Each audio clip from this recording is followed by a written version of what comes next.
Over the last 20 years, with all your support, we've been able to not only launch the original MyPillow, but also the MyPillow mattress topper, Giza Dream bed sheets, My Slippers, and the MyPillow bath towels. But there's so much more. In fact, we have over 200 products, and I'm so confident that you'll love each and every one of them that when you go to MyPillow.com now, you'll immediately receive a free gift valued at $20 just for checking out the website. No purchase necessary. Get everything from MyPillow blankets, sleepwear, kitchen towels, mattresses, duvets, pet beds, body pillows, comforters, couch pillows, bathrobes, and so much more. So go to MyPillow.com or call the number on your screen. Use your promo code to get deep discounts on all MyPillow products. And remember, just for checking out MyPillow.com, you'll immediately receive a free gift valued at $20. No purchase necessary. This is a limited time promotion, so go to MyPillow.com now.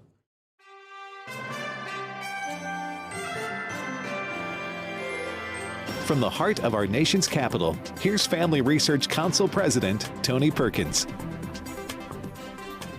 Well, good afternoon and welcome to Washington Watch. I'm Jody Heiss, a Senior Vice President here at the Family Research Council.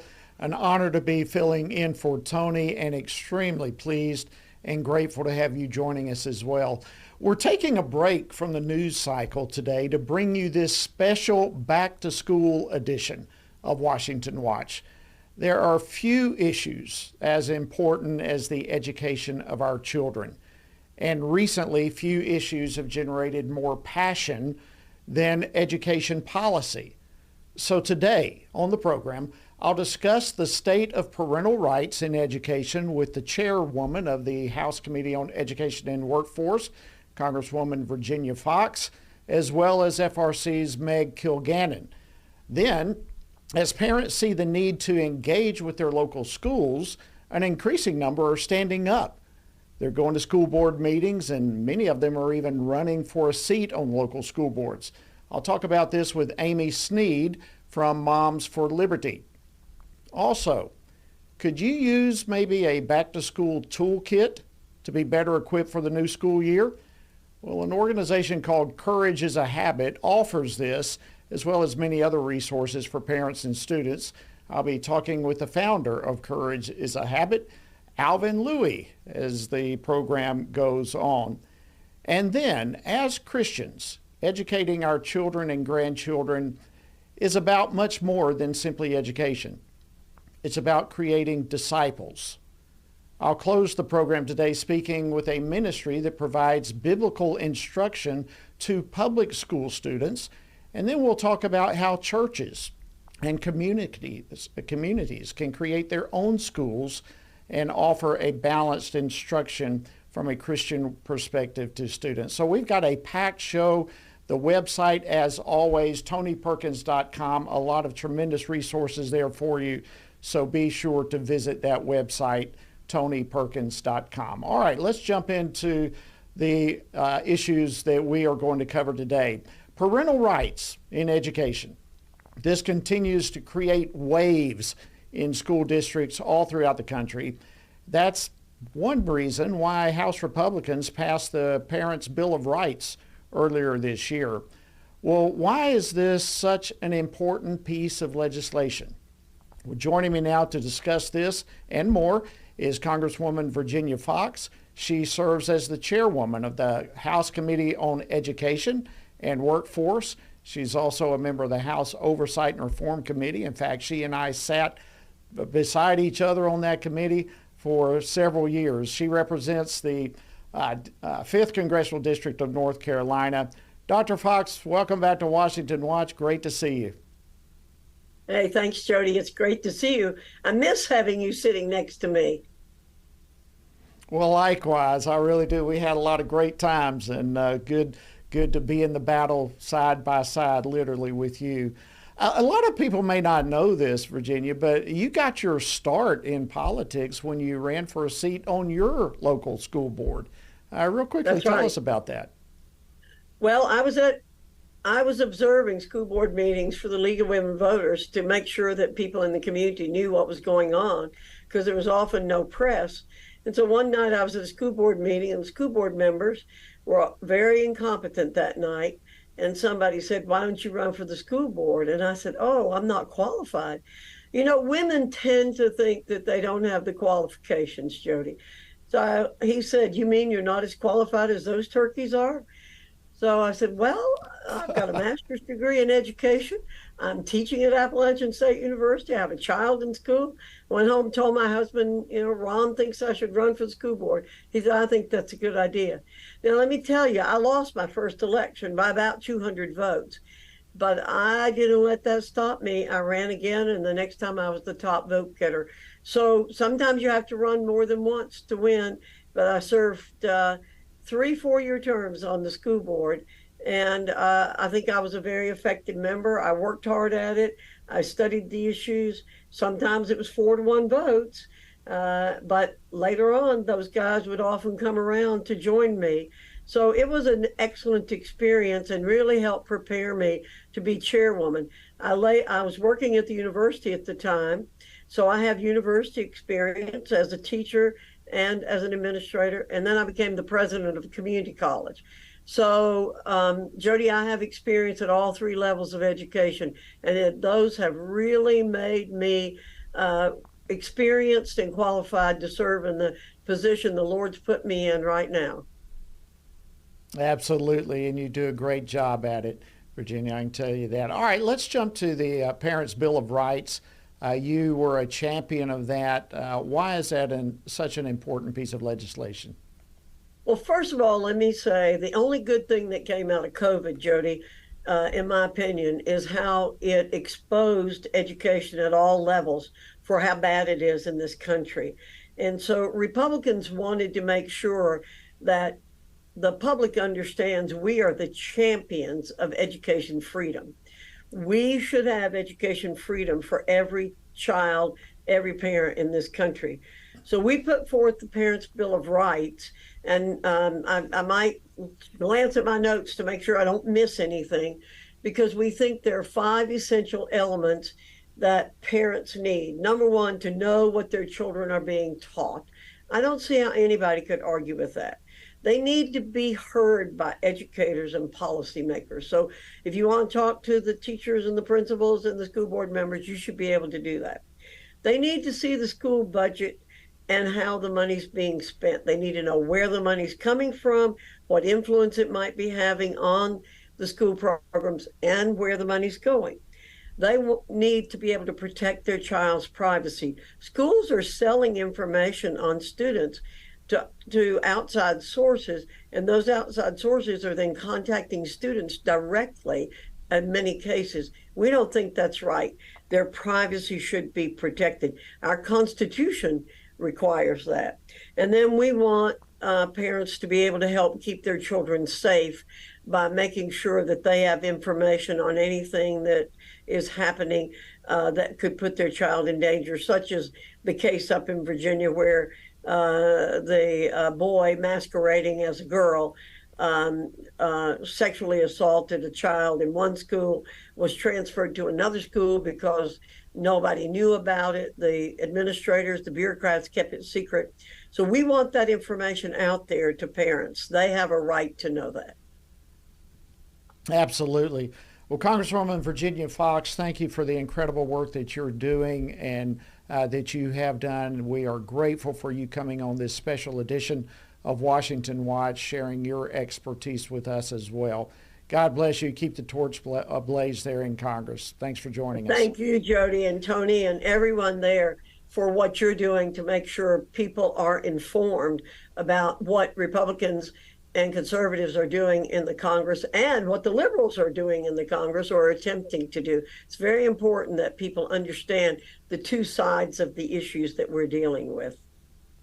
Absolutely. We'll keep it up. Thank you. All right, continuing the conversation on parental rights in education, joining me now with an overview of what we've been seeing across the country and where we're headed when it comes to parental rights in education is Meg Kilgannon. She's a senior fellow for education studies here at the Family Research Council, and she, of course, served in the U.S. Department of Education during the Trump administration. Meg, great to see you again. Thanks for joining us. It's great to be here, Jody. It's great to see you. All right, we've seen really a lot of momentum in the area of parental rights in education, even in California. Some school districts there mandating that parents be told if their child identifies as a different gender at school. But if you can, kind of give us the big picture across the country of where we stand, both the good and the bad. Sure. Well, we're really at a crossroads, and some of these examples that you talked about reflect a real difference of opinion on what should the role of parents be in school. There are people on the left who believe that they are the education experts and that once your kid is at the school, your child walks through the door, they're really in charge. And then we have people on the right who would like to have a little more of a say about what's happening in the schools. We know that our children are gifts from God given to us to make sure that we train them up to know, love, and serve Him. And so we want to make sure that that's possible, and that is not being undermined in the situation that they're in school. And so this is playing out in particular on the issue of gender identity and whether or not a school system is going to even tell a parent that their child has made a declaration at school that they would like to be called another name, or they would like to be treated as another gender, or that they feel they've been born in the wrong body. In states like California and recently in New Jersey, the governors there, the attorney generals there have taken action to say that, no, you can't do it. And so we really encourage school boards like the ones in California and the ones in New Jersey who at the school board level passed resolutions saying, no, in our school system, we will tell parents what's happening with their children. If your child makes a declaration about this, we're going to tell you. Yeah, and I mean, parents need to know about that. As we look at all of this, Meg, the transgender issue obviously is taking all the oxygen out of the room. It seems like that is but there's a lot of other issues that parents have been pushing back on as well. What are some of those? Sure. There's a lot of concern about school discipline policies and whether or not the very progressive kind of policies that you see like at district attorneys level and Commonwealth's attorney levels who are not prosecuting crime, some of those sensibilities are flowing into the school system, and children who are not behaving in school are not necessarily facing consequences for their actions, and parents aren't being notified of those situations either. It's not happening in every school, but it's happening in a lot of schools. And this is something that parents really need to be engaged on. Does your school district have school resource officers, for example? This is a big question. Some schools are pulling their school resource officers out, and so this is a problem. Does your school allow warrants to be served on students who may be charged with a crime, or a teacher who might be charged with a crime? I mean, these are tough issues, and they're things that we all really need to be concerned about and be aware that school isn't just about education. There are so many things that play out in the school system. There are budgetary issues, transportation issues, infrastructure issues. What are the buildings used for? Where are we going to build the new school? Are we going to build the new school? These are really important issues that are faced by every community. The value of your home is tied to these issues. The location of new business in your community, businesses want to know they have an educated workforce for employees. So there are so many consequences of these educational issues, and we must engage. We've got about 30 seconds. I know there's a lot of resources we have at FRC and FRC Action. Tell us where people can go to get more information and access some resources. You can go to frc.org/education, and you can go to frc.org/schools to visit our school board boot camp. That is excellent. Meg Kilgannon, always great to have you on the program. You are an encyclopedia of information, and you do it with a great spirit. Thank you for joining us on Washington Watch. Thank you. All right, Meg Kilgannon, thank you so much. Friends, stay tuned. There's much more ahead on this special edition, back to school edition of Washington Watch. We'll be back after the break. In recent years, Christians have seen an accelerated assault on not just our core beliefs, but their very foundation. Now is the time to build on that foundation, strengthen our faith, and learn how to translate our beliefs into actions that engage the culture around us. That's the purpose behind this year's Pray Vote Stand Summit, Believe and Engage. Pray Vote Stand Summit is a national gathering of spiritually active, governance-engaged conservatives, or SageCons. We'll hear from Christian leaders, worldview experts, government officials, and more. We'll discuss important issues like the sanctity of life, religious freedom, protecting students, strengthening families, praying for our nation, and how you can impact America's future from a biblical worldview. Together, we can believe and engage. Join us September 15th through 17th in Washington, D.C. for this pivotal event. Register now at PrayVoteStand.org. Everything we do begins as an idea. Before there can be acts of courage, there must be the belief that some things are worth sacrificing for. Before there can be marriage, there is the idea that man should not be alone. Before there was freedom, there was the idea that individuals are created equal. It's true that all ideas have consequences, but we're less aware that all consequences are the fruit of ideas. Before there was murder, there was hate. Before there was a Holocaust, there was the belief by some people that other people are undesirable. Our beliefs determine our behavior, and our beliefs about life's biggest questions determine our worldview. Where did I come from? Who decides what is right and wrong? What happens when I die? Our answers to these questions explain why people see the world so differently. Debates about abortion are really disagreements about where life gets its value. Debates over sexuality and gender and marriage are really disagreements about whether the rules are made by us or for us. What we think of as political debates are often much more than that. They're disagreements about the purpose of our lives and the source of truth. As Christians, our goal must be to think biblically about everything. Our goal is to help you see beyond red and blue, left and right, to see the battle of ideas at the root of it all. Our goal is to equip Christians with a biblical worldview and help them advance and defend the faith in their families, communities, and the public square. Cultural renewal doesn't begin with campaigns and elections. It begins with individuals turning from lies to truth.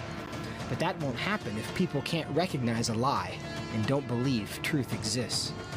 We want to help you see the spiritual war behind the political war, the truth claims behind the press release, and the forest from the trees.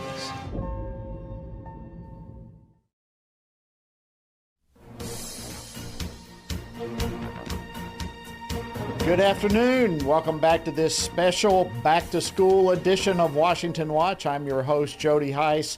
An honor to have you on board with us. Well, it's the duty of every parent to be engaged in their children's education. We need to know what our kids are being taught.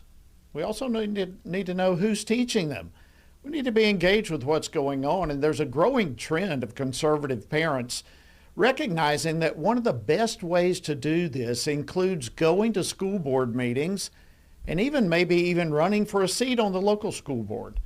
Here to highlight ways for you, yes, here to highlight ways for you to be engaged with your local school board is Amy Sneed. She's the chapter chair of Moms for Liberty in Bedford County, Virginia. Amy, welcome to Washington Watch. Great to have you. Thank you. It's great to be here with you this afternoon. Well, can you share with us how you were led to become more engaged with your local school system, how it all started for you? Yeah, I'll be honest. I think it goes back to my own childhood. My mom was very involved in our school. She was involved in all of our PTA events. Some of my earliest memories are attending PTA meetings with my mom. And so as my husband and I got married and started our own family, I knew that was something that was really important to me. We have 4 boys who now we've been involved in the public education system for almost 12 years. Our oldest son is in 11th grade. And so that's just always been something that's been important to me, serving in our kids' schools, as a room mom, planning parties and teacher appreciation weeks and all the kinds of things that you do to be involved with your children's school. Now, I will say that when COVID hit, sort of everything ramped up a notch. So we started seeing things happening in our children's school that made us question whether or not the people in positions to make decisions over them were actually making the best decisions for our students, or were making decisions that went against what we would have decided as parents. And so we really decided to up our engagement at that point. Well, and that's something I think a lot of parents all across the country are beginning to realize, that they need to step it up as well.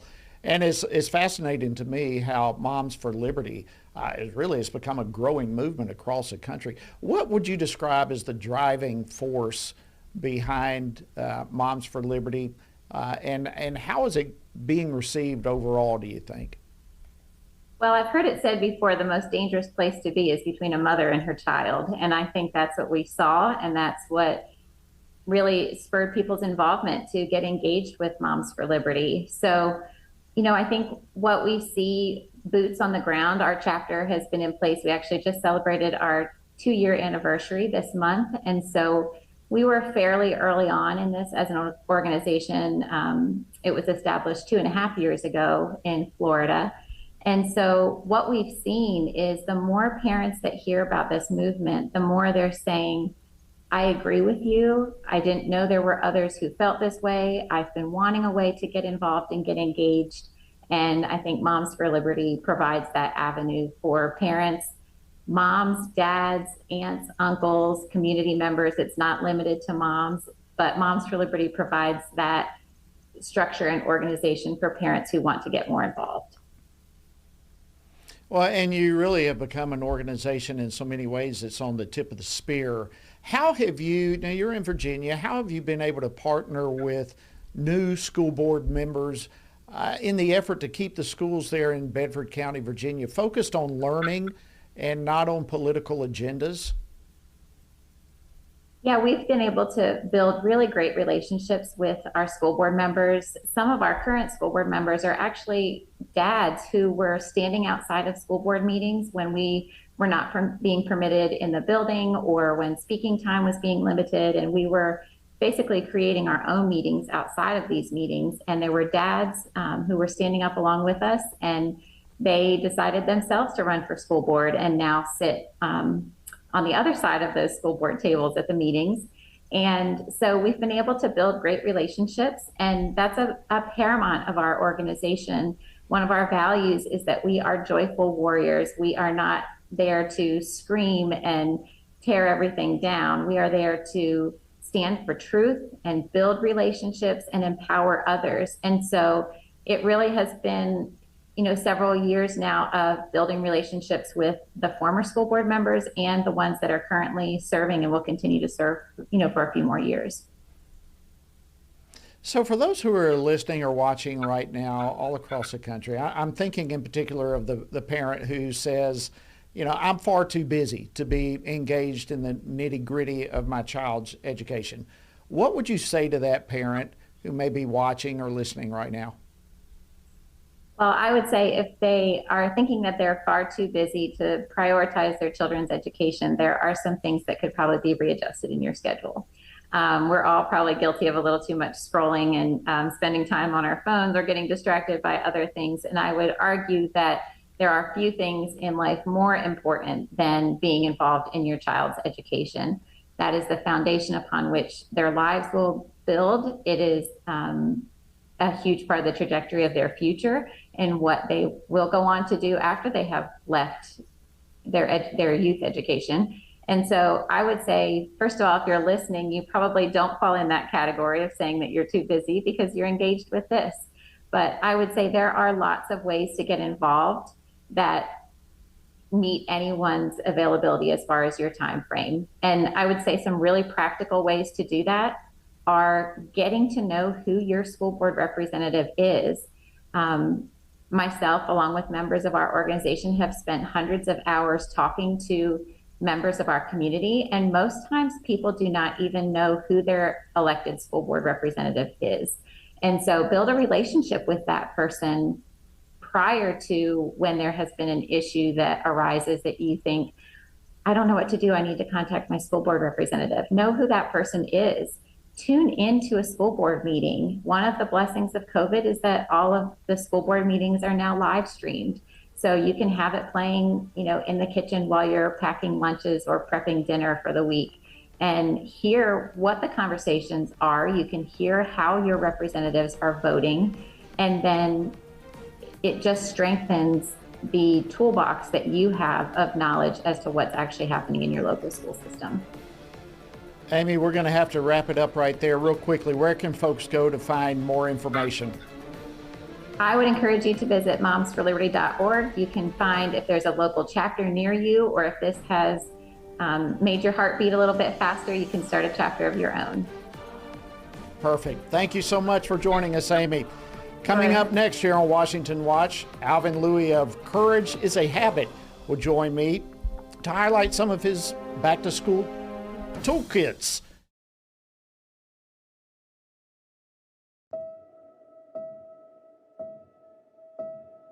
All of us are born with the desire to find truth and meaning. Where did I come from?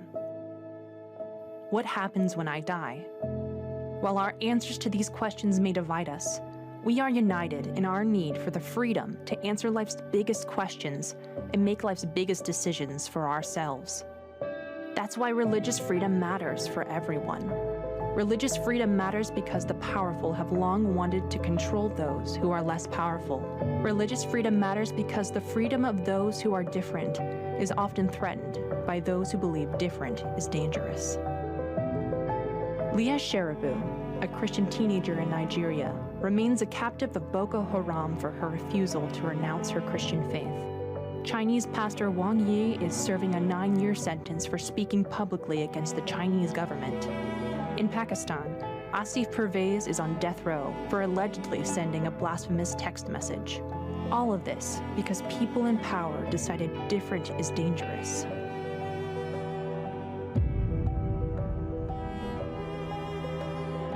At the Center for Religious Liberty at Family Research Council, we promote religious freedom for everyone because the only alternative is religious freedom for no one. We encourage Americans and the American government to engage and advocate for the persecuted, and they do. We work every day to bring good news to the afflicted, to proclaim liberty to captives and freedom to prisoners. We do it because that's what Jesus does. We work to give freedom to others because we ourselves have been set free.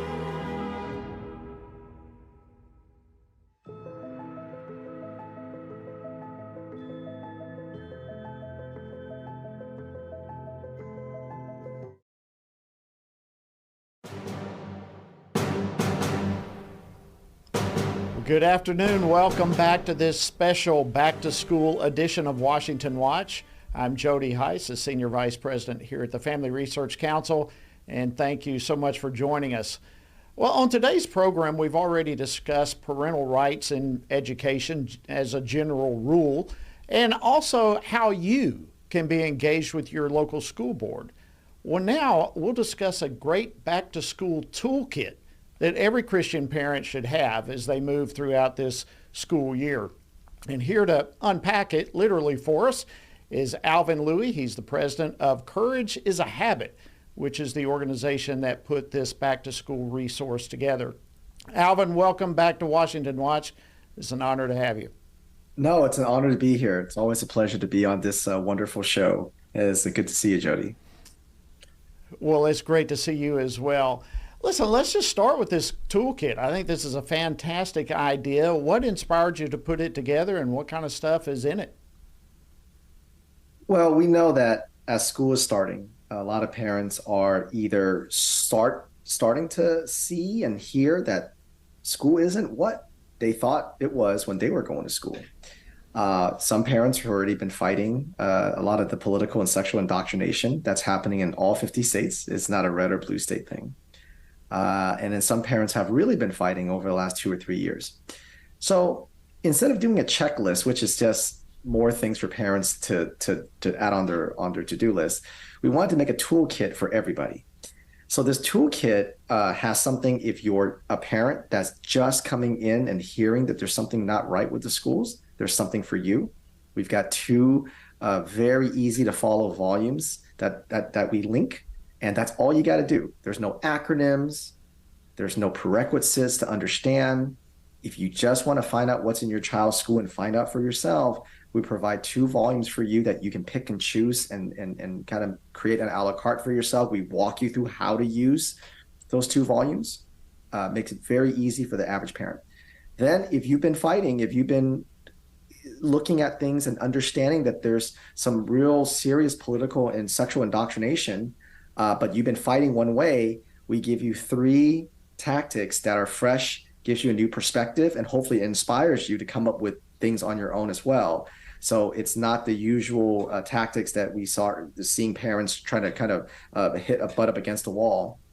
Then if you're a parent who is maybe leading a parent group, or you already spoke in front of school boards a lot, or you're dealing with school counselors and teachers and superintendents, and you've been really struggling with that over the last couple of years, we have something for you that's, because you're a little more experienced, we give you some tactics that really kind of puts you in the puts the offense back in your hands instead of you feeling that you're playing defense all the time. And that we give you something to ask, because in this space here, we're a lot of stop this, stop that, which is true because there's a lot of things that are wholly inappropriate for children. But we also want to teach parents to ask for things. And if the school can't give it, then you start seeing some of that hypocrisy, and then you can kind of expose some of that. So that's for parents who have a little more experience. And then after that, we have a whole page for tools for all parents. Doesn't matter what your experience level. And so we provide 4 or 5 of those tools. And then at the very end, of course, we talk about to give you some tool for the transgender fight.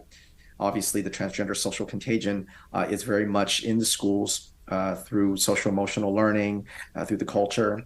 And so we give you 3 tools that really kind of give you real facts so that you feel confident in standing up for your kids against this social contagion. And then, of course, at the very last page, we give you an opt-out form that you can use. That's fantastic. Now, we've only got a couple of minutes left, but last time that you were on the show with us, we addressed some of the issues that are plaguing so many of our public schools today. And Sure. look, no doubt there are many great teachers out there, but there are some school officials out there that are just bad apples that parents need to be keeping an eye out for, and probably they're in the school district right there where these parents are, all across the country, right? Absolutely. There's so many great teachers and school counselors, but the systems that are training them have all been co-opted. So those good ones become silenced, they get bullied, just like parents feel that way. So one of the greatest dangers for children today, probably the main one for us, what we've seen is the school counselors. They're from the American School Counselor Associations. These school counselors, they bring in the indoctrination through the guise of mental health, social emotional learning, these very soft skills that all of us want our children to learn, but they don't do it through the same lens as you do. So what we want to tell parents is to use your vocabulary, but not your dictionary. And we will provide a tool that kind of helps parents understand how school counselors weaponize your kindness to get to your children. And that's, I believe, linked on your show notes as well. All right. Well, yeah, we've only got maybe a minute or so left. So expound on that. Real quickly, some of the other resources that you offer and how parents can get their hands on them. Absolutely.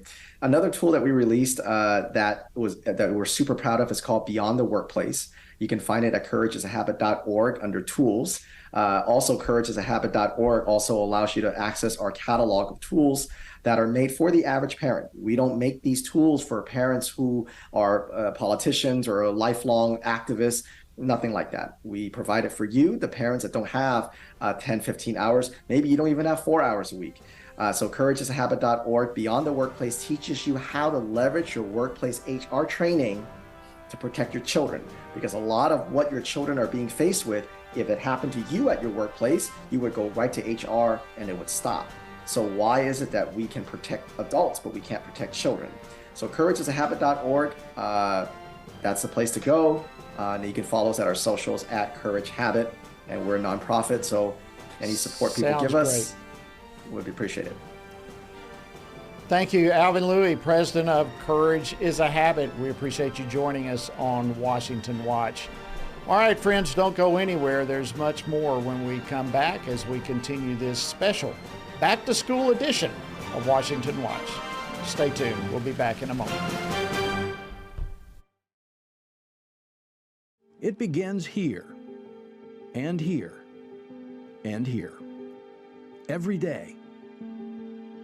Before you stand, you need solid ground. Standing in a culture that wants you to surrender the truth won't work unless you have a firm foundation. At Family Research Council, we have that firm foundation, and you can find us standing. We stand for the value of all human life. We stand for the right of families to flourish. And every day we stand for your freedom to believe and to live out those beliefs both at home and abroad. We work with government officials, educating them on the issues from a biblical worldview. And when necessary, we hold them accountable. We equip Christians across America to be informed and to take action in their communities. With our daily radio program, television appearances, and vast online presence, we reach people where they are. We envision an America where all human life is valued, families flourish, and religious liberty thrives. And that won't be realized if we're not standing. Stand for faith. Stand for family. Stand for freedom. Stand with us at FRC.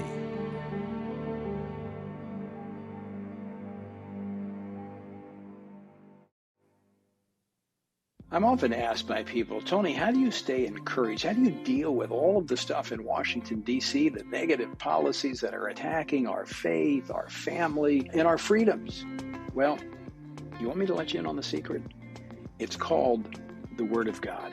And that is why the Family Research Council embarked on Stand on the Word, a 2-year journey through the Bible. It's a chronological Bible reading plan with just 10 to 15 minutes a day. In 2 years, you will have covered the entire Bible. And to go along with this, Monday through Friday, I do a morning devotional that goes along with the reading of the day. It's all designed to encourage you on this journey because the Word of God, as the psalmist said, in my affliction, here's my comfort.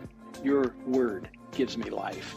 That is our source of strength. To find out more, go to tonyperkins.com or frc.org/Bible. And I invite you to join me every morning for our Stand on the Word Bible devotion. This fall, believers from across America will gather in our nation's capital. We'll hear from government leaders, policy experts, and leading Christian voices, learning how we can engage in government at every level, from local school boards to state legislatures to Congress and even the White House, to win back the soul of our nation. Join with us for the Pray, Vote, Stand Summit, Believe and Engage, September 15th through 17th. Register now at PrayVoteStand. FRC celebrating 40 years with its first president, Jerry Regier. Family Research Council is extremely important, and I think there's a lot of people, both in the Christian world as well as on Capitol Hill, that really depend on the research and the input that FRC gives them. And the impact you've had on both Congress and Senate, as well as America at large, is really quite amazing. Congratulations. Thank you, Jerry Regier, FRC's first president. Friends, listen, the countdown is here, just a few more days before our big Pray, Vote, Stand Summit.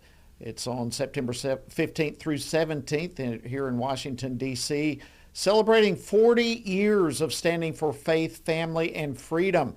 And we would love to see you there, to come join us on this special occasion celebrating 40 years, but also preparing for what's ahead. Registration is now open. You can get more details and you can register by going to PrayVoteStand.org. And we hope, again, to see you there for that Pray, Vote, Stand Summit. All right, as Christian parents with children in public schools seek options for their children to receive some biblical instruction, many of them are taking advantage of release time programs that allow public school students to stay on campus during school hours to participate in religious instructions. Yes, you got that right. This religious instruction on the campuses of public schools. There's an Ohio-based ministry that launched in 2019 that specializes in biblical instruction to public school students, and the ministry is booming. It's expanded now to over 300 schools across some 11 states. Some 30,000 students are involved this year. And joining me now to talk about it is Joel Penton. He's the founder and CEO of LifeWise Academy. Joel, thank you for joining us on Washington Watch. It's an honor to have you. It's an honor to be here. Thanks for the opportunity. Well, let's just begin by telling us a little bit about the ministry, LifeWise Academy. What is it and what do you offer? Yeah, well, we provide, just as you said, Bible education for public school students during school hours. Most people think that sounds crazy in 2023, but little do most people realize, I didn't realize it until recently, that in 1952, the Supreme Court ruled that public school students can be released from public school during school hours to receive religious instruction as long as the program is off school property, privately funded, and students have parental permission. I believe it's the single greatest missed opportunity of the American church to reach the next generation with the Word of God.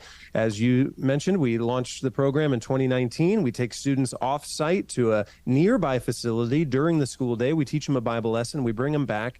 And after launching with 2 pilot programs just a few years ago, we're now serving over 300 schools. And as of a couple days ago, it's now not just across 11 states, it's across 12. Amazing. Yeah, we have a similar ministry here in my home state of Georgia that is seeing similar results as yours. I mean, your ministry is exploding. I mean, y'all have gone from being in some 130 plus public schools to now well over 300. And look, students as well as parents are responding.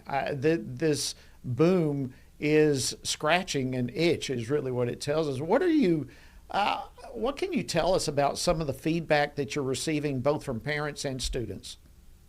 Oh, well, how much time do we have? We get stories every single day about the impact in the lives. I was just speaking in a church on Sunday morning, this past Sunday, and a woman came up to me between the 2 services and said, "Hey, I want to thank you for LifeWise. My kids and I are in this church because of LifeWise. We got connected because my daughter started going to these LifeWise Academy Bible classes, and just a couple weeks ago, we got baptized." And that's we hear the stories time and time again, and we hear them from parents and from students. And perhaps the way parents are giving us the loudest feedback is just them enrolling their students. We are seeing incredibly high participation rates. Oftentimes, more than half of the entire school will enroll in our optional Bible class. We have one community in Northwest Ohio. There's 1,000 students in the elementary school. Over 900 of them, over 90% are enrolled in LifeWise, hearing the Bible or learning the Bible each and every week. And so what we're seeing is that there is a hunger. Most parents want religious instruction. They want Bible education as part of their kids' public school day. However, most just simply can't do the homeschool or the private school thing. And so in large quantities, they're taking advantage of programs like this.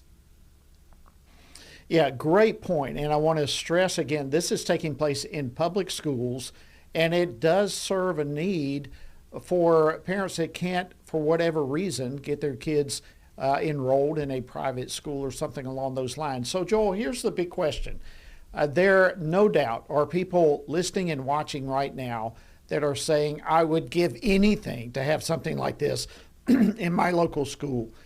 How can people establish a program like this in their local communities? Well, I so appreciate this question. And if you are listening, if you are watching, if you think it sounds like a good idea for public school students in your area to learn the Bible as part of their public school day, then you can get involved. Even if you're not going to be the leader, even if you're not going to be the teacher, everybody can get involved, and you can even begin the movement in your community. We have a very simple 10-step process to get a LifeWise started in your community, and it starts with growing community interest. It really starts with a petitioning process. And so you could go to our website, lifewise.org. That's LIFEWISE.org, and click Find Your School. You can find any school district in the nation, and you can add your name to the community interest list, basically saying, yes, we would like to see this in our community. Share that out, start gathering names, and then we begin the 10-step process of forming a steering committee, drafting a plan. We'll go to the school, and before you know it, God will raise up the right people in your community to get this thing done. So encouraging. Joel Penton, LifeWise Academy, thank you so much for joining us. And again, that website, lifewise.org. Is that correct? That's right, lifewise.org. Thank you for the opportunity. Listen, our pleasure. Thank you so much for what you're doing, and may God continue to bless abundantly. All right, folks, while we're grateful for ministries such as LifeWise that reach Christian students in public schools, the fact remains that there is an enormous need for Christian parents to seek alternatives for their children's education. And I suppose there's never been a greater time than right now. And the solution is clear. Churches need to be proactive in launching schools so that they can help provide quality alternative for Christian families. And thankfully, there are many more churches and communities that are stepping up to do this. And joining me now to discuss this is David Goodwin. He's the director of the Association of Classical Christian Schools, ACCS. David, welcome to Washington Watch. It's great to be here. Thank you for having me. Well, listen, it is great for us to have you, and we appreciate what you're doing on this special edition of Back to School Issues. There are so many different issues. So let's just jump off the bat here on your particular role. Why is it so important for churches to start or to open Christian schools? Well, you know, for over 1,000 years, it was the churches that did the educating. They were the ones responsible, and they sustained the Christian worldview through that process. It's only been the last 100 or 150 years that that's moved away from the schools, away from the churches and into the public school system. So what we're calling for is a form of Christian education called classical Christian education, which seeks to restore that form that was existent before the American public school system developed. And we would love to have churches across the country join with us in building those schools. We have about 500 right now in our membership. We've been operating for the last 30 years. And the demand is really, frankly, going so high at this point that we're dependent on church buildings and church resources to get these schools started. It's amazing. We have 4 grandchildren, all of whom are in classical education, 2 in Christian classical. And listen, I can testify personally of just how powerful and effective what you're doing is and what it has done for our 2 grandchildren who are specifically lined up there with you. Can you tell us a little bit more, people who are not familiar, about your organization and how you really support Christian schools? Sure. Well, our organization is one of course, many Christian school organizations. The unique thing about ours is, as you mentioned, I'm glad to hear your grandchildren are in classical Christian education. It's a unique form. It really is. It's one of those words that you don't really know what to do with it. There's classic Coke and classic cars, so you think classical education must just be old. But in reality, it was a form of education developed in the church after the fall of the Roman Empire, and it sustained the church really as the primary form of education up until about 1820, 1830. So it had a long run, and it developed most of our founding fathers. It developed the doctrines of the church, and so it's a very unique form. It studies what we sometimes call the great books. So it looks to the wisdom of the past. It studies a lot of theology. The students in our schools often learn Latin and Greek as avenues to the past to be able to read original manuscripts. But it's really for everybody. It's not something that is just an egghead kind of thing. We've got people pretty much from every walk of life. We've got inner city schools, we have schools across the suburbs and in metro areas, and they all have in common a love for the Lordship of Jesus Christ and an establishment of the Christian worldview, which is really, when you think about it, what school does is it builds this thing called, in the Bible, it's called paideia. That's the Greek word. We now kind of call it worldview. It's a little different than what we think of, but that's the primary function of classical Christian schools, and that's what our organization focuses upon. So what would you, advice-wise, what kind of advice would you have for a church or community that's considering launching a school like this? I know there's many schools that just feel like we can't do this, we can't pull this off. How can maybe churches pull together, communities work together? What advice would you give some who are listening or watching right now who would love to do this? Well, before 2020, we were bringing in about 20 to 30 new schools a year. And at present, we have, in the last 2 years, brought in about 200 new schools. So our organization has dedicated resources to try and help schools get off the ground.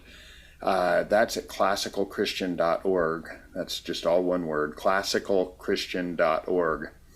And at our website, you can find a variety of resources, and some involve startup practices and startup kits for new schools to get started. So churches can go there if they like. The other thing I like to really emphasize to churches is that this may seem daunting, but really education has been made a little bit overcomplicated by all the bureaucracy and all the systems that have to be there for things like public schools. Really, all it takes is a room, a teacher, and some kids. Now, of course, the teacher has to be, gifted at teaching. It's a spiritual gift, but don't think too small is too small. Most of our schools start with between 3 and 12 students the first year. And you can blend classrooms. You can use what are called pod schools, where you get a single teacher that teaches across multiple ages. There's a whole lot of ways you can do this. It doesn't have to be, it doesn't have to start out as a great big brick and mortar kind of operation. Now, having said that, many of our schools grow into that, and that's where the success of classical Christian education has, become available to many communities around the country. Also at classicalchristian.org, we have a school finder, much like the former guest mentioned, where you can click the schools button up in the upper right-hand corner, and you can go through and look at all the schools. We've made it really easy to shop, to look. We have, I think it's now up over 200,000 unique visitors a year to that site, just looking for classical Christian schools. So we put a lot of resources into making it easy for families and churches to be able to find a classical Christian school near them. That's fantastic. And we've got just right at a minute left. I know you've got a lot of other resources for parents as well as for schools. Again, that website, classicalchristian.org. In the last 45 seconds or so that we have, what is your hope and what is your prayer as you engage in this work and face a brand new school year? Well, that's a great question. I will say that our parent resource area is called classicaldifference.com. But I will say that my hope and prayer is that parents will, in this cultural moment where things are so challenging, so many just evil things are going on in the public sphere. It's time for us as Christians to come back to the kingdom, to come back to Christ, to dedicate all of the universe, all of the world, to his service and to his glory. Got about 15 seconds, David.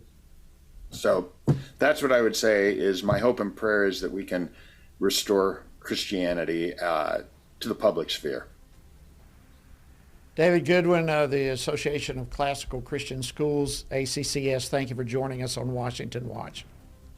Thank you. All right, friends, I want to remind you again to visit TonyPerkins.com for a link to all the resources that we've talked about on today's show. We've covered a lot. You don't want to miss it, so go back and check it out. Thank you for joining us this evening on Washington Watch. We'll see you next time. Washington Watch with Tony Perkins is brought to you by Family Research Council and is entirely listener-supported. Portions of the show discussing candidates are brought to you by Family Research Council Action. For more information on anything you've heard today, or to find out how you can partner with us in our ongoing efforts to promote faith, family, and freedom, visit TonyPerkins.com.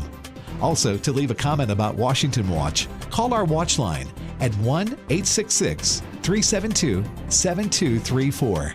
That's 1-866-372-7234. Hi, I'm Joe Sweeney. I founded the Acervo Project in response to the growing epidemic of human trafficking and child exploitation. Classifying this as an epidemic is an understatement. Our investigation teams and cyber analysts are tracking child predators every day. We're making a difference, but we need your help. The average age of a trafficked child is just 14 years old. Will you join the Acervo Project team? Donate $14 a month to protect the next at-risk 14-year-old. Pledge your $14 a month at theacervoproject.org. That's ASSERVO.org.